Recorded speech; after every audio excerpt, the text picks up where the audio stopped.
खरंय कृष्णात आणि जसं आपण खरं तर राजकीय वर्तुळातल्या प्रतिक्रिया नेहमीच ऐकत असतो. निवडणूक आयोगावर ताशेरे ओढलेले असतात, त्यांच्या कारभारावर ताशेरे ओढलेले राऊतांनी आपण अनेकदा पाहिलेले आहेत. तर शिवसेना उद्धव बाळासाहेब ठाकरे पक्षाच्या अनेक नेत्यांनी निवडणूक प्रक्रियेसंदर्भात आणि निवडणूक आयोगाच्या कार्यपद्धतीवर सगळे जे आरोप केलेले आहेत त्याच खरं तर बाबी मात्र कायदेशीररित्या त्याची मांडणी कपिल सिब्बल आपल्याला कोर्टामध्ये करताना दिसत. त्याच्यामुळे राजकीय वर्तुळातल्या ह्या प्रतिक्रिया एका बाजूला आणि त्याचीच मांडणी कायदेशीररित्या कशी होऊ शकते ह्याचं एक खूप उत्तम उदाहरण खरं तर आपल्याला या सुनावणी दरम्यान पाहायला मिळत आहे. आणि जसं कृष्णात आपण आता म्हटलात की संपूर्ण देशाच्या राजकीय व्यवस्थेच्या दृष्टीनं खरं तर हा जो खटला आहे एक कुठेतरी दिशादर्शक देणारा ठरणार आहे. राजकीय व्यवस्थेची जी घडी गेल्या काही वर्षांमध्ये बदललेली आहे, अचानकपणे पक्षातून निघून जाणे, दुसरा पक्ष स्थापन करणे किंवा त्याच पक्षाचं नाव आणि चिन्ह घेणे, या सगळ्या ज्या गोष्टी आहेत ह्या कशा नेमक्या लोकशाहीच्या दृष्टीने चुकीच्या आहेत हे सगळं सांगण्याचा कपिल सिब्बल प्रयत्न करतात. मात्र अर्थातच आता सगळ्यात रोचक आणि रंजक ठरणार आहे ते म्हणजे कशा पद्धतीनं शिंदेंच्या गटाकडून या संदर्भातल्या या सगळ्या मुद्द्यांची मांडणी खोडून काढली जाते. मनशी आपल्याबरोबर आहेच. मनशी, आजच्या दिवसातली सुनावणी संपलेली आहे आणि आता मंगळवारची आपल्याला प्रतीक्षा करावी लागणार आहे, कारण थेट ही सुनावणी मंगळवारी सुरू होणार आहे. पुन्हा एकदा कपिल सिब्बल यांना आपला युक्तिवाद करण्याची संधी मिळणार आहे का त्यांची आता युक्तिवाद करण्याचा जो वेळ आहे तो संपलेला आहे आपल्याला बघायचं आहे. मात्र निश्चितच काय वाटते आपल्याला की पुढची सुनावणी ही आणखी महत्त्वाची असणार आहे, कारण हे सगळे जे मुद्दे कपिल सिब्बल यांनी लोकशाहीच्या दृष्टीने मांडलेत ते कुठेतरी त्याला कशा पद्धतीने छेद दिला जातोय किंवा त्यावर आणि शिंदेंचे वकील कशा पद्धतीने आपली मांडणी करतात हेही बघणं खूप महत्त्वाचं असणार आहे.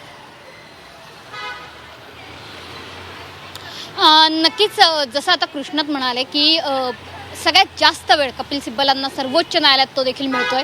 त्याच्यामुळे अतिशय महत्त्वाच्या टप्प्यावरती ही सुनावणी येऊन ठेपली आहे. कपिल सिब्बलांना जर कदाचित आणखीन वेळ मिळाला तर आणखीही काही मुद्दे हे कपिल सिब्बलांकडनं मांडले जाऊ शकतात. आणखीही वेगळा युक्तिवाद कपिल सिब्बलांकडनं केला जाऊ शकतो आणि खास करून तो आमदारांच्या अपात्रतेसंदर्भात सुद्धा केला जाऊ शकतो.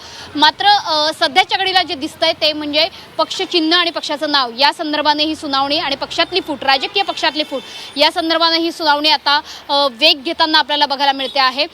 जर कपिल सिब्बलांचा वेळ संपला तर अर्थातच शिंदेचे वकील इथून पुढचा युक्तिवाद करतील आणि कपिल सिब्बलांनी आतापर्यंत जे मुद्दे मांडलेले आहेत ते कशा पद्धतीने शिंदेच्या वकिलांकडून खोडून काढले जात आहेत हे बघणं सुद्धा तितकंच इंटरेस्टिंग असणार आहे.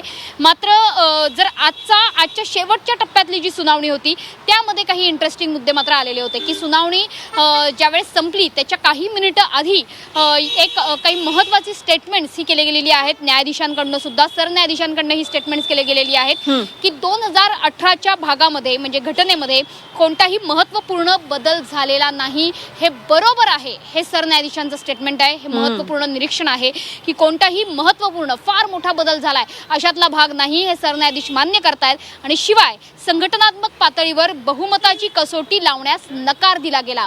जी बहुमताची कसोटी लागलेली आहे ती विधिमंडळातल्या गटासंदर्भात लावली गेली, मात्र ती राजकीय पक्षाच्या संघटनेसंदर्भात लावली गेलेली नाही.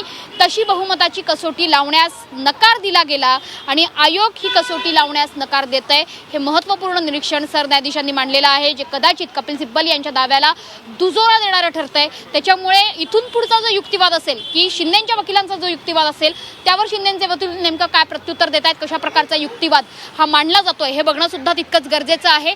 आणि त्याच्यामुळे शिंदेच्या वकिलांकडून सरन्यायाधीशांनी हे जे स्टेटमेंट केलेलं आहे त्या संदर्भात नेमकं काय म्हटलं जातंय हे बघणं सुद्धा तितकंच गरजेचं आहे. कारण 2018च्या घटनेसंदर्भात जे वारंवार दावे केले जात होते की सुधारणा झाल्या आणि त्या आमच्यापर्यंत पोहोचल्या नाहीत तर त्यावरती सरन्यायाधीशांचं हे सगळ्यात महत्त्वाचं स्टेटमेंट आहे.